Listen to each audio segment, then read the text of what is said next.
All right, Vanessa Barnes is joining the podcast today. Realtor, real estate business coach, speaker, and podcaster. Near and dear to my heart. Thank you so much, Vanessa, for being here. Appreciate Oh, it. I'm so excited to be here with your audience. Thank you for inviting me. Of course, absolutely. Where are you joining me from this morning?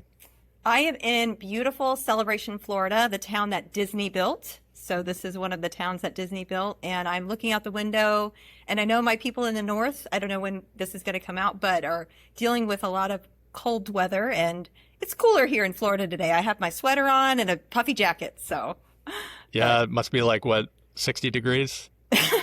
about, yeah, 60 degrees short, but it is going to get in the 30s tonight. So we're going to be bundled up.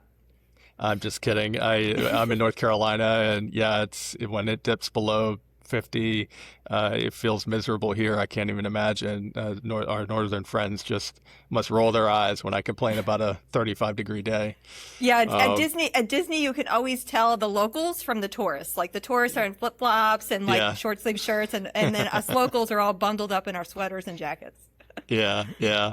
I'm sure it won't be long before I turn this episode around and publish it. So I'm sure our friends up north will still be dealing with Mm, winter weather.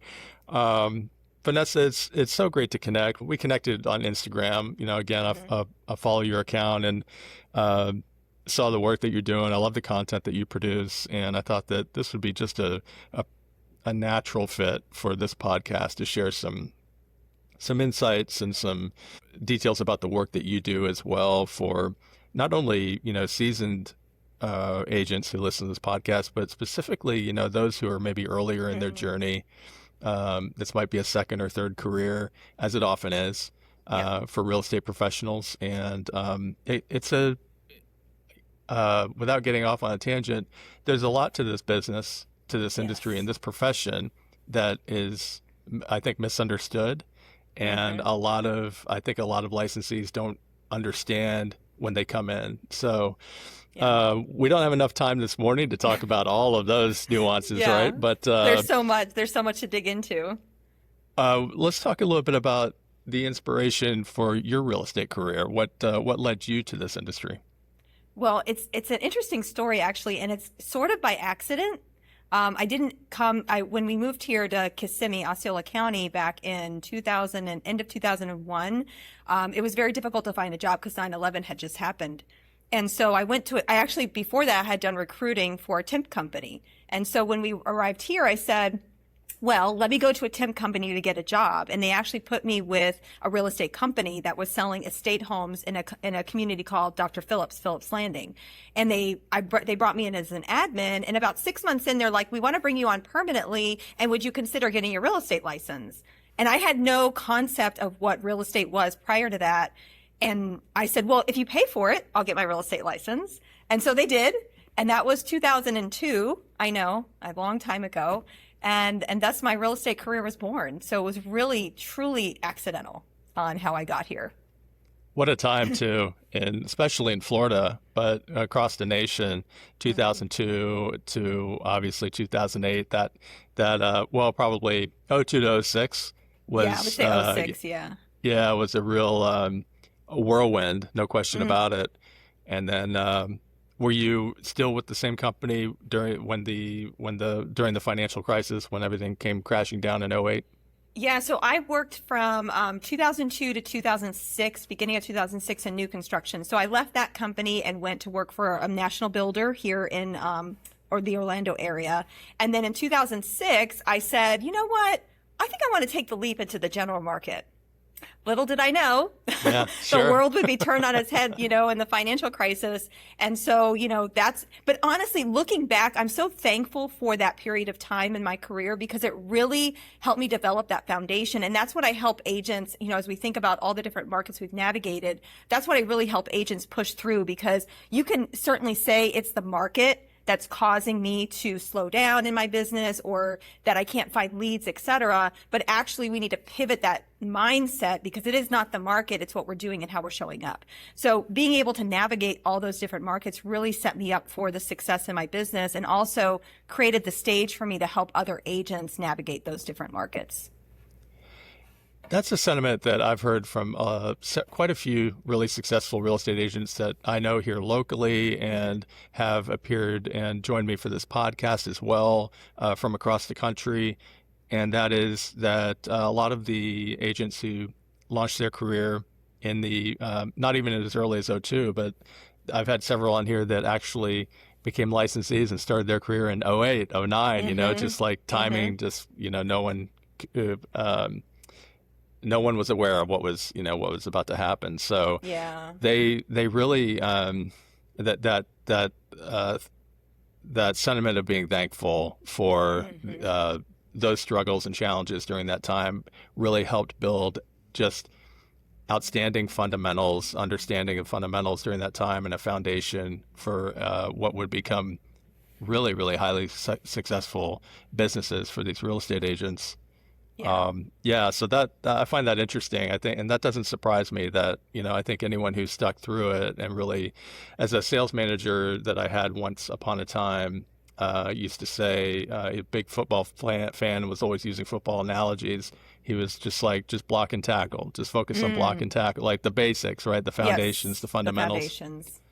Yeah, Um, and we saw that too through COVID. We had a lot of agents enter the industry in COVID times because either they were being let go or furloughed, and they're like, okay, now's the time I'm going to achieve my dream of being a real estate agent. And so honestly, it was easy to, let's be real, to list a home and sell a home and get 35 plus offers. And then now that COVID is, we're moving into a different market. I'm seeing a lot of those agents come to me and struggling, saying, okay, I noticed it was really easy. I got one under contract. I was able to list a house, but they neglected to learn the fundamentals because it was so much easier during that time. So a lot of them are coming to me now and saying, okay, what do I actually do now to generate business? And I think we're seeing a lot of that transition in and out of the industry at this point. it reminds me that the period of time reminds me a lot of that stretch between 2002 and 2006, where Mm-hmm. there was an incredible boom and growth, especially in the Southeast and the Sunshine States, Yeah. the Smile States, as some people call them, California, Texas, Florida. Oh, Um, yeah. I've you never know what heard I that. mean? That's so cool. I'm going to use that now. I never heard the Smile States. Yeah, Smile States.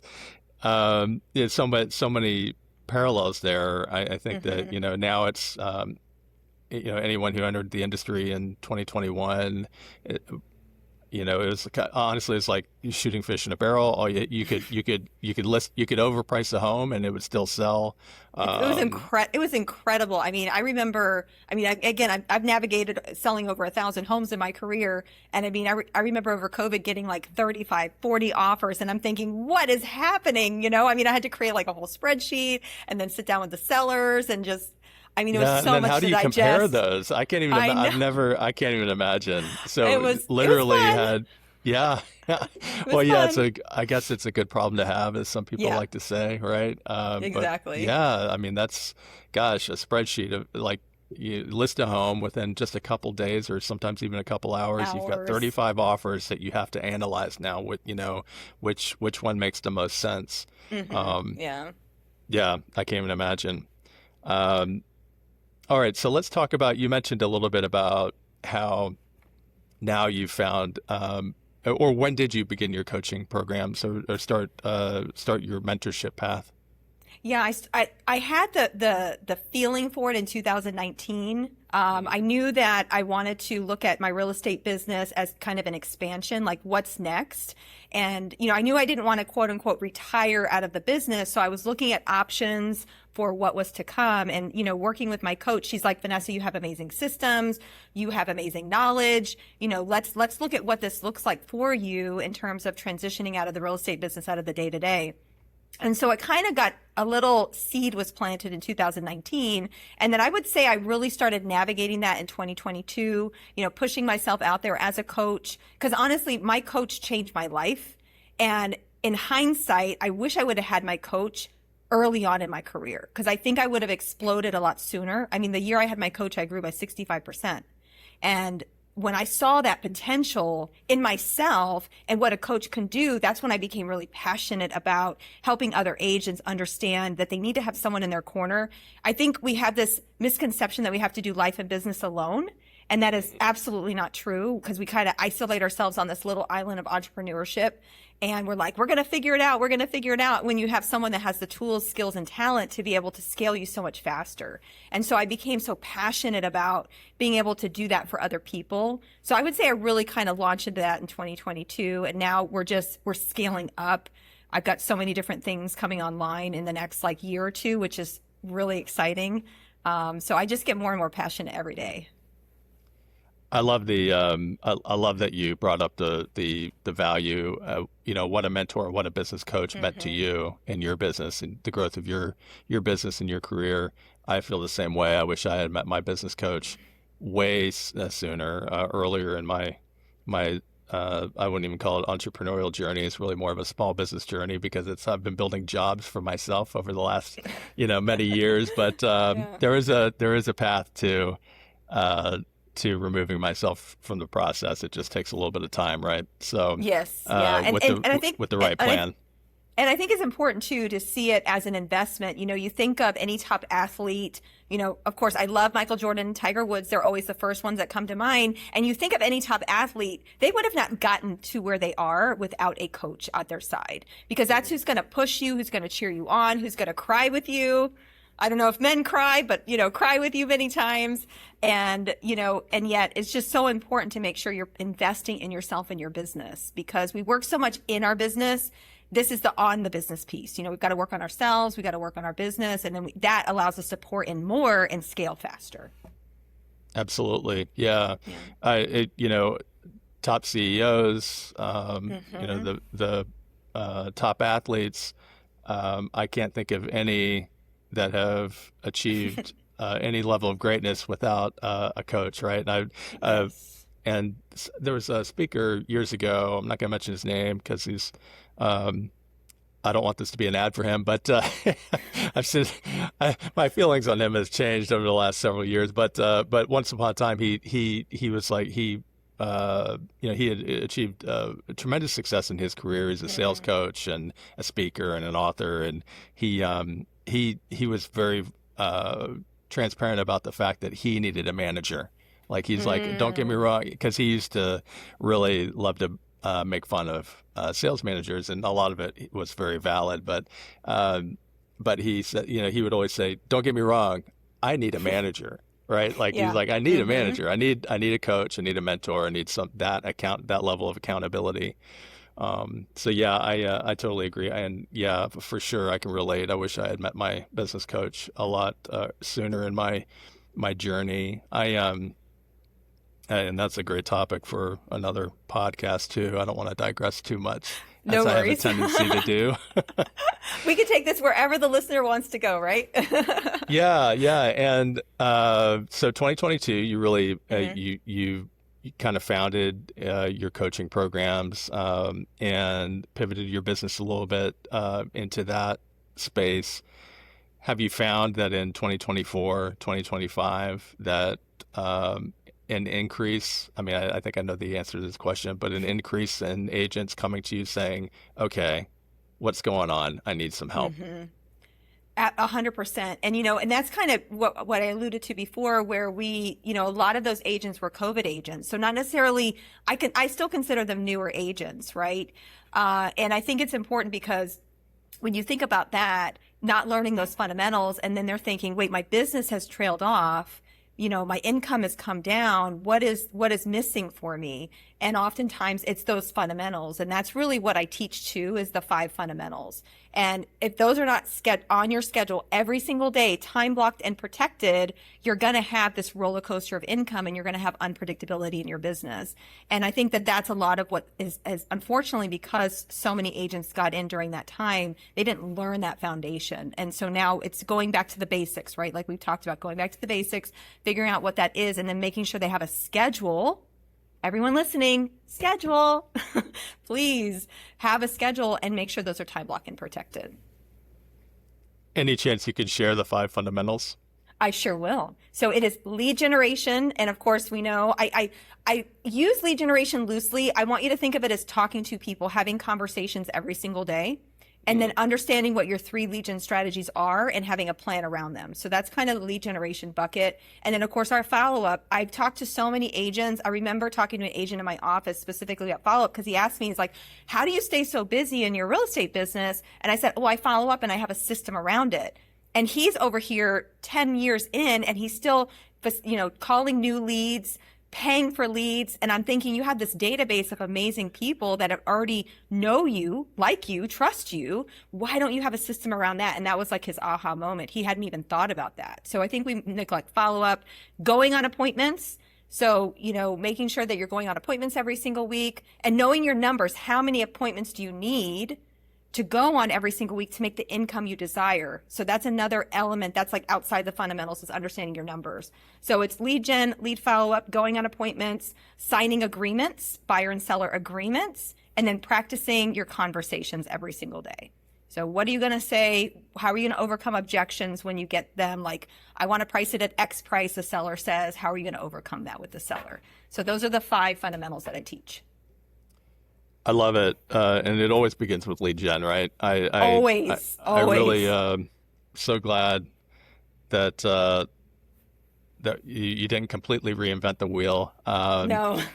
One of the most successful real estate agents that I know personally is a $70 million producer here in the Charlotte area, consistently year over year, very much in the luxury space. And he, when I asked him if he had advice for newer agents, he said, the first thing I would ask them is, how do you intend to generate business? Like how, you going to school, getting your license is just a formality. At the end of the day, you're going to be responsible, generally speaking, for generating your own business, unless you want to do like a 60-40 split. Right. Go on a team, right? Yeah. Or some sort of team ridge model. Yeah. Yeah. So, and I thought that was really, really interesting. I expected something more, I don't know, poetic. Yeah, right. Or inspirational. Yeah. But I loved that he just broke it down to like, look, before you become a real estate agent, have an idea or an understanding about how you intend to generate leads, how you intend to generate business. There's so many different ways to do so, right? Because when I got into the general market, my broker handed me a list of for sale by owners and expireds and said, this is how you're going to make money.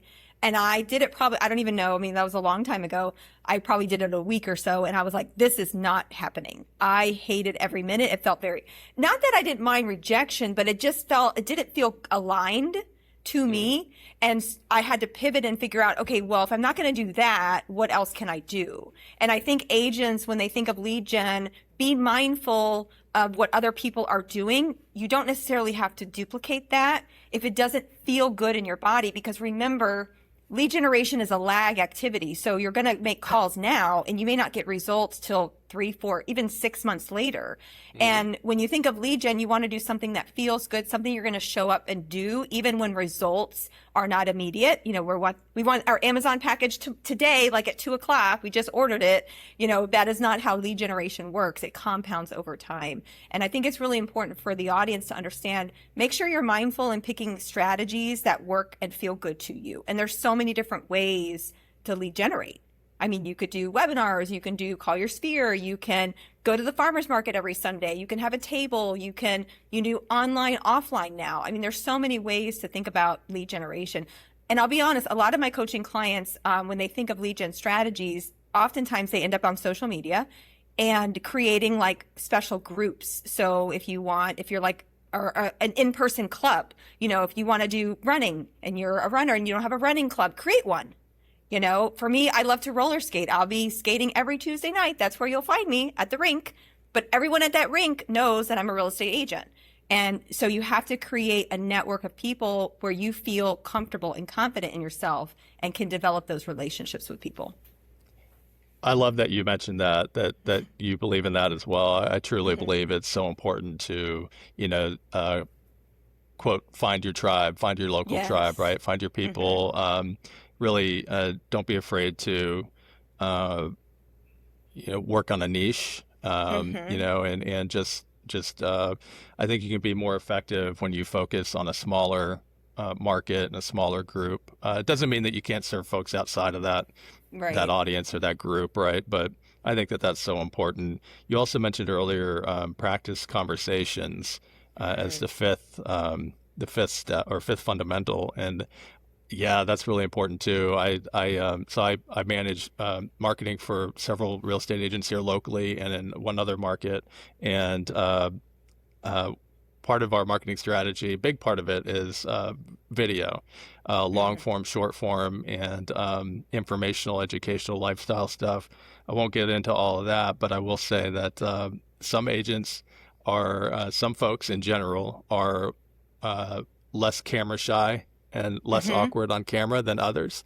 Yep. And when, I have a few clients that are really finding it a challenge to find their comfort level or find get comfortable on camera speaking and without a script and I just remind them we just have to practice it. It'll get easier. Yes, It'll it definitely get will. easier as time goes on. We just have to keep at it week after week, and at some point you're just going to look back and laugh at your earlier awkwardness. Yes, yes. Yeah, I know. I go back to some of my, when I started showing up on video more a couple years ago, I go back and I look at those videos. I'm like, oh, that's so cringeworthy. sure. I mean, I'm still not perfect and I still do follow a script, bullet points and things of that nature. But, I definitely have improved over time. But, if I had not started, then I wouldn't be here where I am today. And I think that's important for anything that we do. We just need to start, do it Mhm. scared, just start it. And then you're going to look back and say, I'm so thankful I did, because if you don't start it, you're going to feel that much further behind. So just do it scared. Do it scared. Absolutely. It's Yeah. okay. I go back to I began producing my own podcast back in 2019, and not this one. I started this one a little less than 2 years ago, but my early one back in 2019. If you ever want a good laugh and feel better about yourself, you I'm can going go to have to back and go listen look to that that up one. now. I'm going to have to go look that up now. I'll send you a link. I'll save you the trouble. I mean, it's out there. I'm sure it's findable, but I'll Yeah. send you a link so you can just listen Okay. to the first 10 minutes. It's a long conversation with the owner of a gym here in Charlotte and a serial entrepreneur and a really, uh, a guy that I have a lot of respect for his business sense and his work ethic. So his side of the conversation was really interesting, but it was really funny I listen to it now. I'm like, oh my gosh, I was, so shy, so serious, so worried about every little detail. Mm, But yeah, just start, and then just you'll know what start. to refine. You won't know until you Exactly. start. Exactly. Exactly. Do it scared. So what's coming up in 2026? You said you had some. Oh my You mentioned a gosh. few things. I've got so much going on. I am so excited. I'm launching my book. I've Nice. been, so as part of my 2019 kind of epiphany that I had, one of the things I felt compelled to do is start writing. Now, let me take you back to my college days. I won't give you the year. And my professor at the time, I did not do well in English. Let's just say, we'll just put it out there. And I remember him saying to me, "You're a terrible writer. You will never write." And that stuck in my head. And when I felt this desire to start writing, because I wanted to be a little bit more creative with just myself and expressing. And so that's when I started writing the podcast back. I don't even remember when I started the podcast, I think 2023. And I started writing and I was like, I really enjoy this part. And I was like, there you go, professor. I was just overcoming that limiting belief that he placed in my mind. And I started writing, and then I was like, I had this idea of writing a book. Actually, my first book, I wanted to write a memoir to my father. And as I started thinking about that, which is still going to be written in probably next year, but I wanted to focus on the business books first. I just said, I'm going to take my course, because I wrote a program and a course for agents, newer agents, they're not making 100K consistently. It's roadmap to 100K. And I had a book author come to me and say, or a publisher, not a publisher, but like a ghostwriter come to me and say, why don't you take your course and make it a book? And I was like, yes, let's do that. And so we're in the process of doing the final edits right now. And that will probably come out beginning of February. And then we're going to do a workbook with it. So that's really exciting. That's one of books. I want to write a book also about how to make 500,000 as an agent. So that's going to be more the foundational pieces, but also adding elements of how you hire, how you scale, how you create systems. So we're going to add elements of there, and then how to scale to 7 figures will be my 3rd book. So I'm going to have these series of books that I'm going to write for real estate agents. So we've got that. I've got, of course, my course and program. We've got one-on-one coaching with me and consulting. And then I just got approved. I'm very excited to be a Florida Realtors instructor. Nice. And I went through the whole audition process. It's been about a 5-month process so far. And I'll be teaching CE credits for associations here in the state of Florida. And I'm super honored and excited to be doing that, which is going to be intro to social media. I'm excited. Never thought I would be teaching on social media because I was one of those people that's like, I don't want to do social. Yeah. And now I'm going to be teaching a class for CE credits for the state of Florida. I'm very excited. I got love lots it. of things going. I mean, so many You things do. going on this year. It's going to be an amazing. I know we've got some things in the background. We're going to have another meeting tomorrow, actually, about flushing all of our systems out for this year for 2026 and what we're going to be doing. Got some strategizing and vision boarding going on behind you. Yeah, we sure do. I love it. I love it. I love the idea of repurposing the content of your courses into a book. That makes total sense for sure. Love that. Yeah, 26. I'm really so optimistic for this year. Yeah. So I'm really really excited. It's taken me a long time to kind of dial in my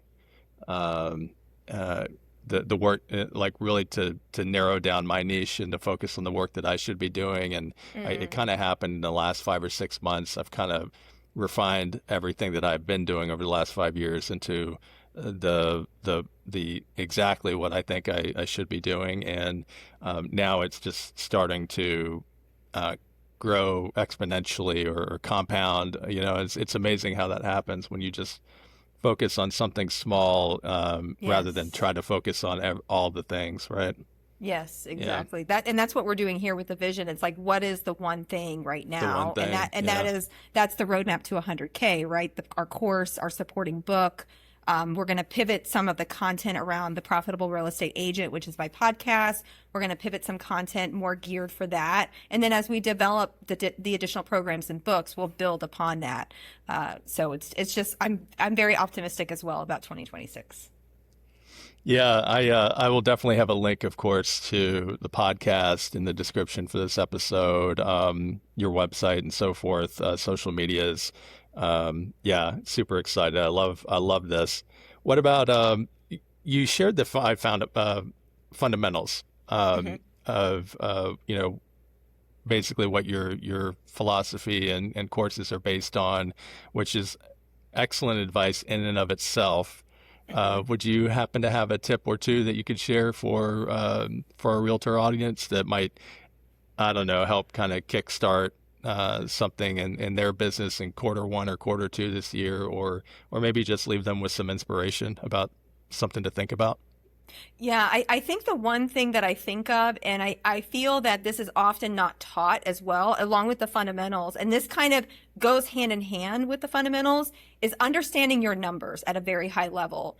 My focus, and this was one of the things that I learned, unfortunately, later on, was the profit piece, which is why my podcast is called The Profitable Real Estate Agent. Because, see, I'm going to be very honest and transparent. I lived paycheck to paycheck for a long time. Sure. A long time in my business. And it was because I didn't understand how the numbers work, how it leads into the fundamentals. So if I had to give a one piece of advice right now, I would say, make sure you understand your numbers at a very high level. What profit do you want to make this year in 2026? Is it 100K? Is it 500K? And when I say profit, this means money you are taking home for yourself. And then you back in all the other numbers, expenses, taxes, to get your gross commission income. And then everything is based, all your numbers are based on the GCI, your gross commission income. And then that tells you how many appointments you need, how many agreements you need to sign, how many conversations every single day that you need to be having. And I don't think we bring it down. It has to go like high level to really granular in terms of the conversations. Because again, that leads into the fundamentals, the lead generation, talking to people. Until you know how many people you need to talk to every single day, you can show up and say, I worked, I showed up, but I'm not seeing the results in my bank account. And oftentimes this is the missing piece that I think many, not only newer agents, unfortunately don't learn this, but I see seasoned. I mean, I was one of experienced seasoned agent living paycheck to paycheck. I had no profit because I had no idea where my numbers were going. I had no idea how many lead calls I needed to make every day. And this is really what shifted for me. And this is what I practice and teach all agents that I coach and in my programs as well. That's the second time, in fact, during this conversation that you've talked about knowing your numbers and get, really getting granular. And I meant to kind of underscore that earlier when you mentioned it, because I'm a firm believer in tracking those analytics and Yes. metrics and being really focused on data. It's undeniable. It's subjective. As they say, the numbers don't lie, right? So, Yes. and They're then not, also, and they're not emotional, right? I mean, they right. give you the data that you need to be able to understand, okay, how do I need to pivot here Yeah. or there? And what sort of because let's say, for example, you have to have 5 conversations a day. And so it's 20, if we're working 5 days, it's 25 conversations. And you're only doing 1 open house a week. Are 25 people going to be coming into that 1 open house? So this is the disconnect. People say, I don't get results. But then when we really look at everything, they're like, oh, I see what you mean. I'm supposed to have 25 conversations. I'm only doing 1 open house. That means I need 25 people to come to the open house to meet my goal. Right? Yeah. Yep. Yeah. Which means how many people do you have to reach to get 25 there, right? Yes, And exactly. one example I can think of that I do in my own business here locally is after years of dialing in the process of how to run an ad to acquire email subscribers, right? So opt-in, and I run 2 types of ads. One has a lead magnet associated with it. Yep. The opt-in rate is higher and less expensive, but the unsubscribe rate is higher as well. And then the ad just for the local lifestyle email newsletter, the opt-in rate is a little bit less and more expensive per subscriber, but they stay subscribed longer. But anyway, after years, I've actually, gotten it down to understand exactly the cost. So and this is a topic again for another podcast episode, but I think the value of an email subscriber is really high, especially locally. Yeah. And so, early on in that process of trying to attract email subscribers, it could have cost me $7, $8, $9, $10 per subscriber based on the ad that I was running. And then after years of, just practice and testing, A/B testing and all that good stuff, I've gotten it down to I know exactly the cost of acquisition for this email subscriber. And that's just one aspect. Now, I wish I knew. I wish I had that data and understanding about all aspects of my business. Right? Yes, yes. So, Yeah. so now I have to, that's a work in progress for sure. But that's just like, that way I know going in, like I know what to expect. If I want to turn this ad on and I want to spend X amount of dollars within a certain period of time, I'll know exactly, I know exactly what to expect in return. And I think it's the same too. Like if you track how many people you talk to, or your process, you understand. You kind of reverse engineer, right? Yes, The exactly. lead. So yeah. Okay, so that's marketing. Let's definitely get back together on another conversation about that sometime on the podcast. Yeah, I would and love that. I can really go off on tangents when it comes to that. Well, and speaking of lead magnet, I know you're going to give my website information, but on there for your listeners, if you go to the resources, I actually have a calculator. It's actually on my homepage of my website. It says "Get clear on your income."